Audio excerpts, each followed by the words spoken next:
Today, we are going to take one of the most picturesque and interesting tours in China to discover one of the wonders of modern engineering. But to get there, we'll have to take 2 boats, 3 cars, a bus, and go through a tunnel that almost gave me a heart attack.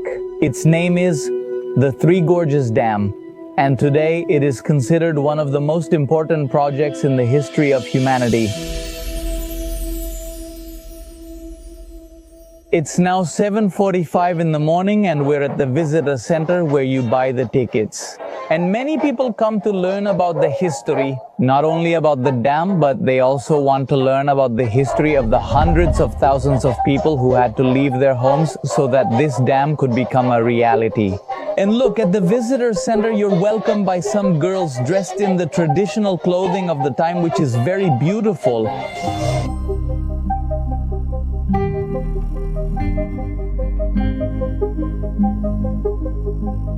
It's an excellent way to start warming up and to feel that excitement of taking the tour.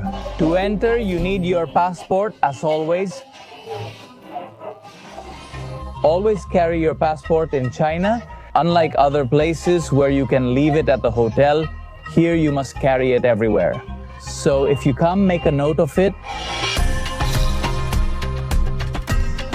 And finally, it's time to board the cruise. How exciting. And look, what a nice detail. Even the architecture of the ticket office has a classic Chinese theme. And to get to the boat, we're going to have to go down this bridge, which is also very beautiful.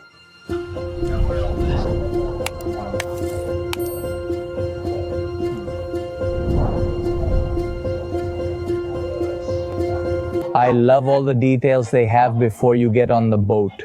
For example, here are some statues that reflect what life was like in this port in ancient times. They even have the chains here and the faces of suffering because it must not have been easy to carry all the merchandise. And once you go down the stairs, the Yangtze River awaits you, which is considered one of the 2 mother rivers of Chinese civilization. And this is where our journey begins.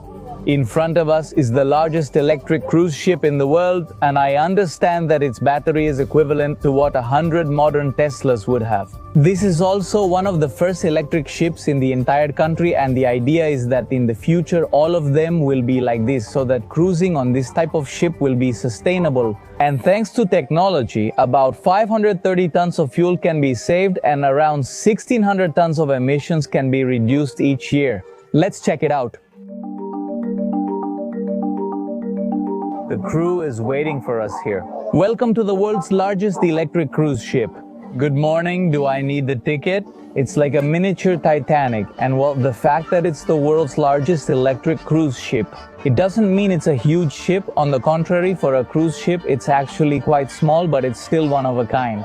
As far as I know, there are going to be some presentations on the ship, but I'm still not sure. All I know is they asked me to go to the 4th floor. Also, the cruise ship has a robotic ice cream machine. You can already see that in many places in China too, but it will never stop being impressive. I love it because they have really comfortable couches. And that's because this is going to be a 4-hour journey, during which we'll be making stops at some of the most interesting spots along the river.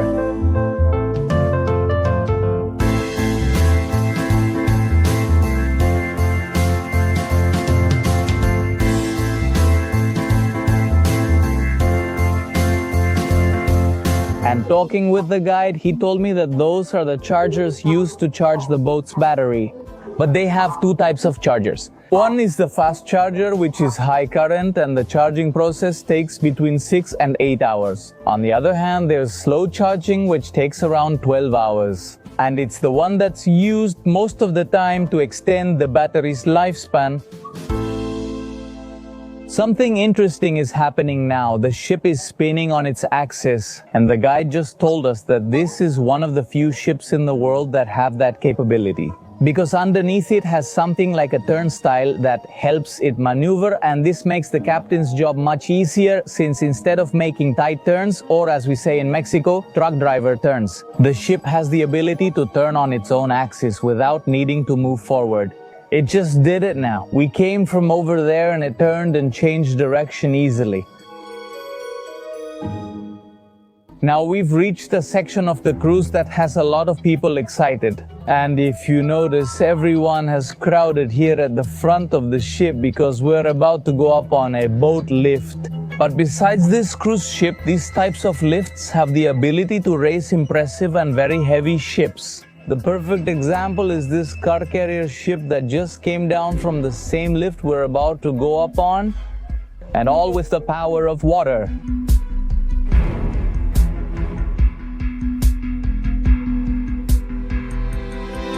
I'm really excited, not going to lie. They're pushing forward since many can't see anything. Like my friend here, poor thing, she's holding up her phone. Let's help her. Let me help you. We're going to help her so she can record nicely, because otherwise you can't see anything.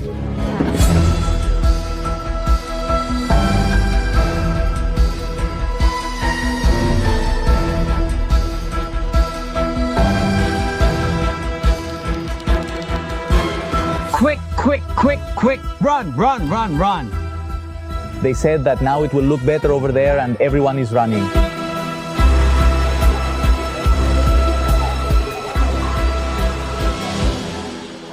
Here you can see how far we're going to climb, up to where the dark green reaches. That's how far we're going to go up, and there are some markers there that indicate the height.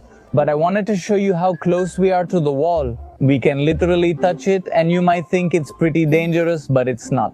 All of this is carefully calculated, and on the side of the ship there are protectors that make this procedure very safe.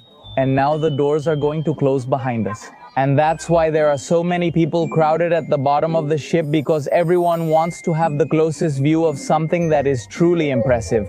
I'm not going to lie to you right now, I'm overwhelmed by a feeling of adrenaline and a lot of claustrophobia, because the moment those doors close, we're at the mercy of modern engineering. And any small failure could mean the end for 1,300 people, including yours truly.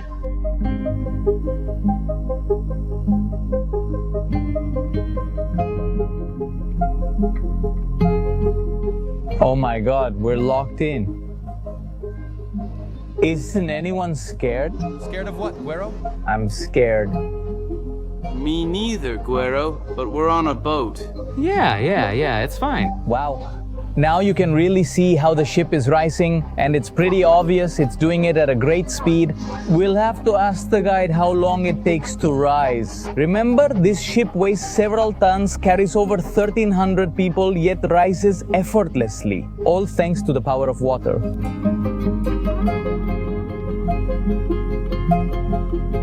This has to be one of the most wonderful experiences I've had in my life.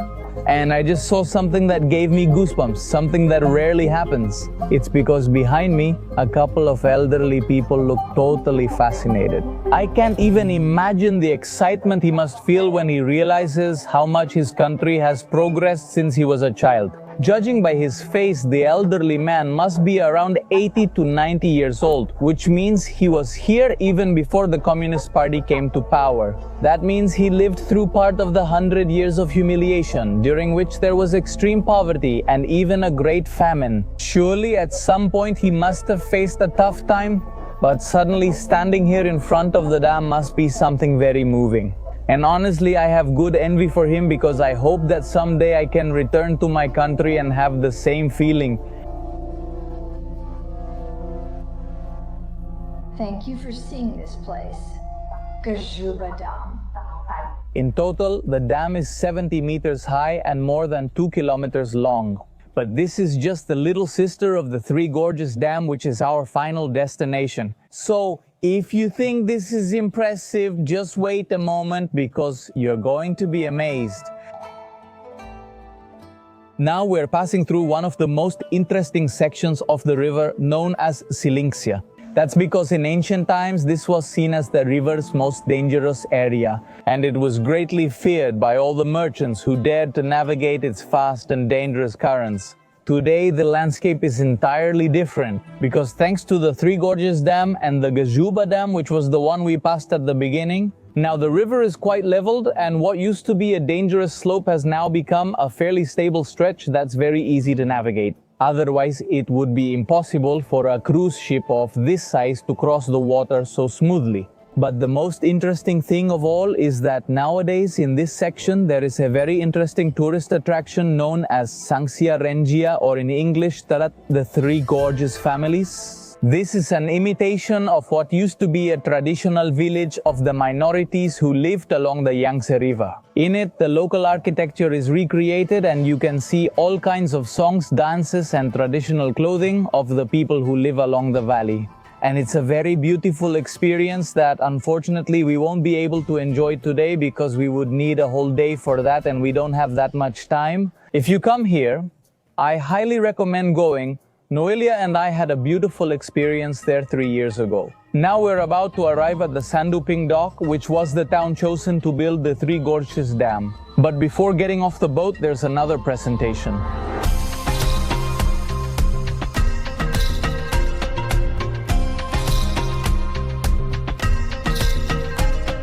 You see how people come out excited, but this is very typical in China. People push. Here, no one is going to line up or ask for permission. Instead, just to get out first, everyone will push you.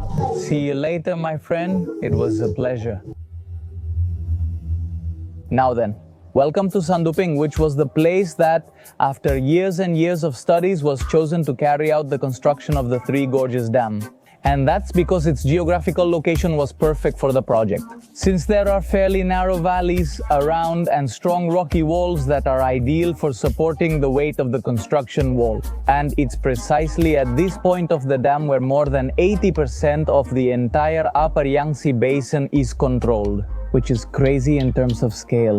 And look at the number of people and vendors there are. And when you get off the boat, all the tourists end up coming out and the vendors don't waste any time trying to take your money. What is this? Commemorative coins? Okay, agreed. This is cheap. How much do they cost? They are very cheap. 10 yuan. Okay, give me one. Do you speak English? Speak Spanish. I speak Spanish. Do you understand it? No, young man. What did you say? I'll teach you. How do you say hello? Hello, hello. Hello. Hello, that's right, my lady. Very well. See you later. Well, we already have our magnet. Look at all the noise from the guides. They have a speaker connected and there are so many guides that you can't hear anything. It's pretty overwhelming. I hope the microphone is holding up. Hello, hello. See you later. Hello, hello, hello, hello. Goodbye.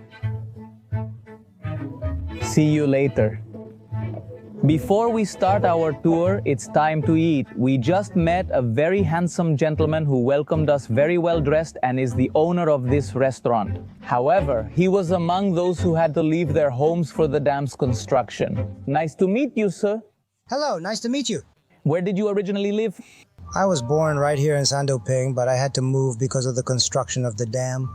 That was when they relocated me further back. I'm one of the thousands of migrants. What age did you move? I was about 30 years old. Now I'm 60 years old. How did you feel when the government notified you? I was willing to cooperate from the beginning.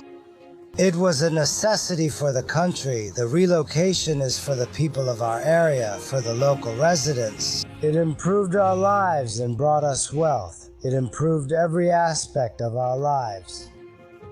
Do you still remember what the moving process was like? The government gave us a lot of help back then. They gave us subsidies and compensation. For example, they helped me with this restaurant. I opened it, but the government brought the tourism. And all the infrastructure. And what was life like before the dam? It was much worse. Now there is much more prosperity and money. Living conditions have improved a lot. Yes, you look very happy. Well, it was a pleasure to meet you, sir. By the way, you look very handsome in that suit. Goodbye, goodbye, boss.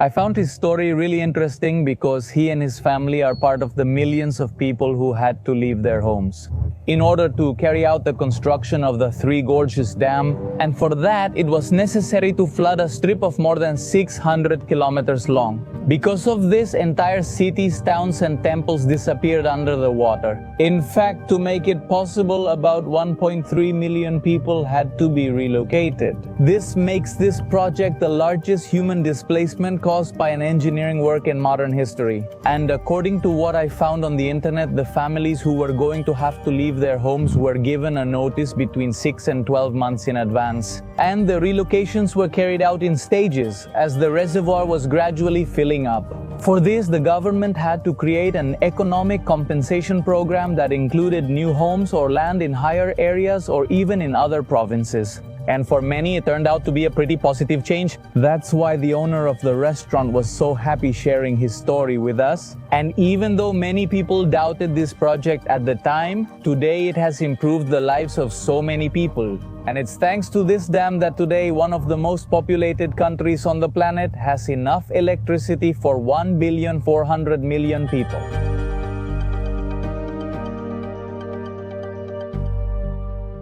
Now we're going to take a smaller boat to go pick oranges on an island that's right in front of us, where I'm going to tell you the story of the Three Gorges Dam. And at the same time, I'm going to tell you about all the challenges the engineers had to face to make this dream come true, which today is benefiting so many people. Look, a puppy. What a cute puppy. Come back. Oh, the puppy is coming with us. Look, the puppy is coming with us. This same town or locality, previously it was more than 100 meters below what is now the water level. And what they did at that time was move the town to the top of the mountain so it wouldn't be affected by the flood. Does everyone live here? That's right. It's a pleasure. Pleasure, Güero. It's funny because they all said, no, we were born and raised here, just 100 meters below. The whole town is here curious since, as I said, this is a tour of unexplored or unknown China. We are visiting places that very few foreigners know about and that aren't in the tourist guides. I really doubt they'll bring you here, so I'll try my best to capture it for you.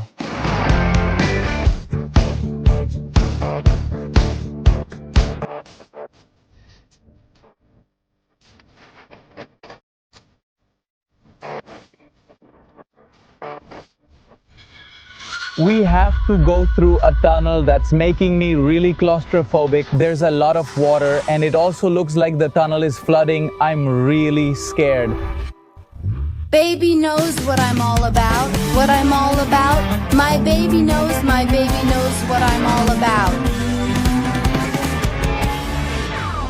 We survived. It was horrible. I'm not going to lie to you. The journey was so long that I felt like my heart was shrinking more and more. But apparently, we are among the last people who are going to use this route. Since back there, a proper bridge is being built through which the local people will be able to travel the streets of this mountain without so much trouble.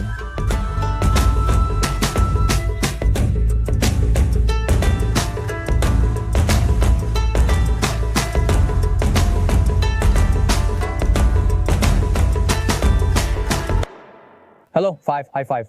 It's a pleasure. High five. Nice to meet you, ma'am. I don't understand anything you're saying. High five. Did you understand anything? Of course not. Is he speaking another language? Yes. Did you understand him? Of course not. Is he using a dialect? I don't even understand him. Here they speak a dialect even the Chinese don't understand. My friend speaks Czech and Mandarin, but not the local dialect. So, we didn't understand what the lady said, but she has a great attitude. Even though we had to take 2 boats, a car, and cross a bridge that made my heart stop for a second. We still have to walk the rest of the way, but hey, as long as it's not through a tunnel, it's all good. At least I learned a new word, which is mibi kongju zheng, which means claustrophobia.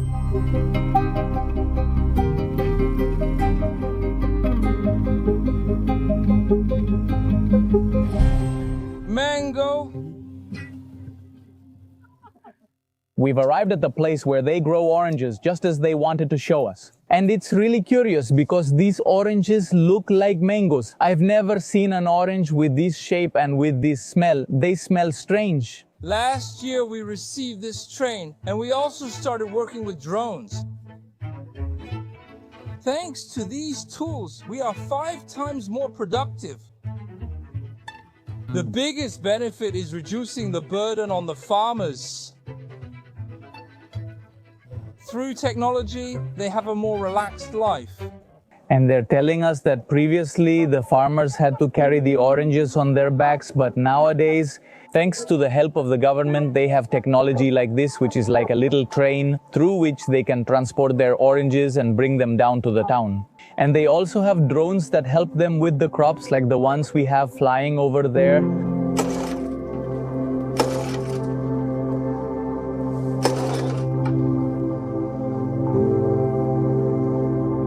Now that we're atop the mountain, and while my colleagues pick oranges, let me tell you a little about the Three Gorges Dam.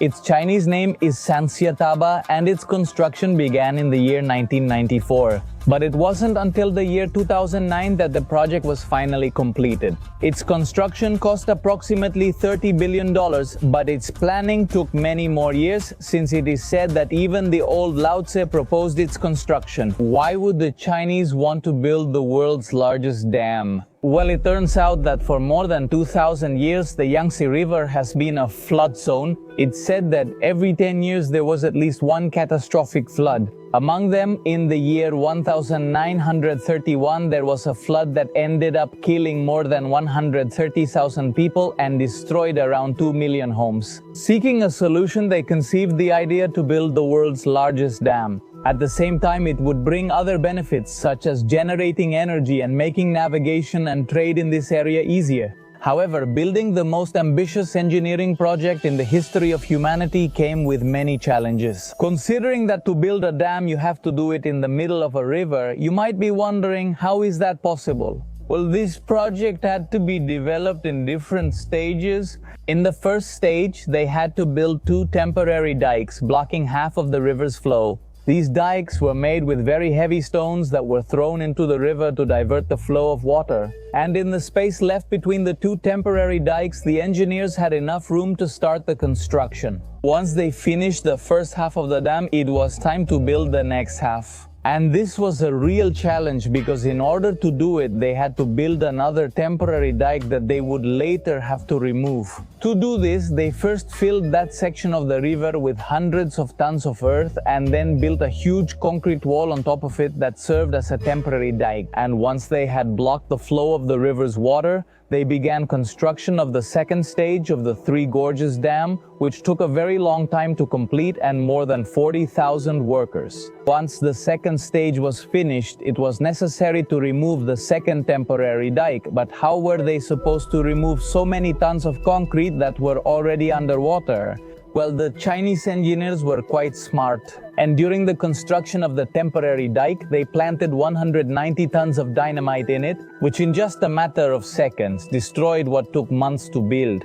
And with this, the final test of the Three Gorges Dam began. Because during the explosion, thousands and thousands of liters of water crashed against the Three Gorges Dam, marking the greatest success of this country. But this was just the last of the challenges, since during the construction process there were many problems that had to be solved. Among them, the fact that since there were so many tons of concrete, they couldn't just let it cool down like that, since the outer parts of the concrete cool much faster than the inner part of the concrete, which eventually causes the concrete to keep expanding until the dam cracks. To solve this problem, the engineers designed a system of pipes that transported cold water into the wall, making it easier to cool both the outer and inner concrete. They also used mist screens created by sprinklers installed throughout the entire construction, which during the summer months that are quite hot in this area blocked ultraviolet rays, preventing the wall from overheating.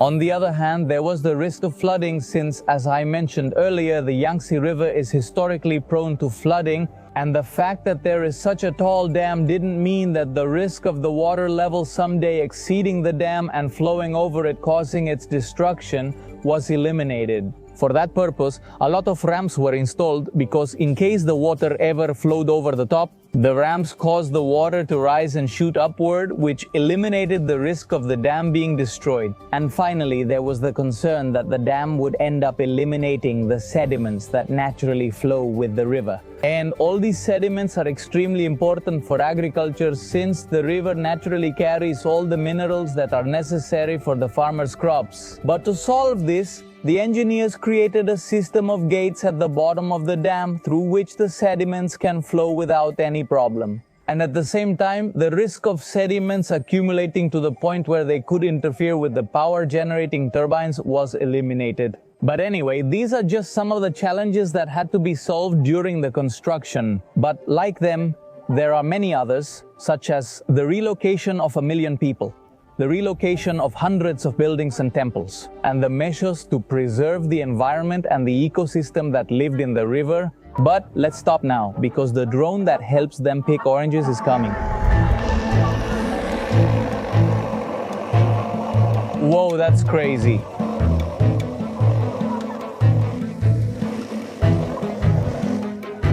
Wow. Wow, this drone produces a lot of power.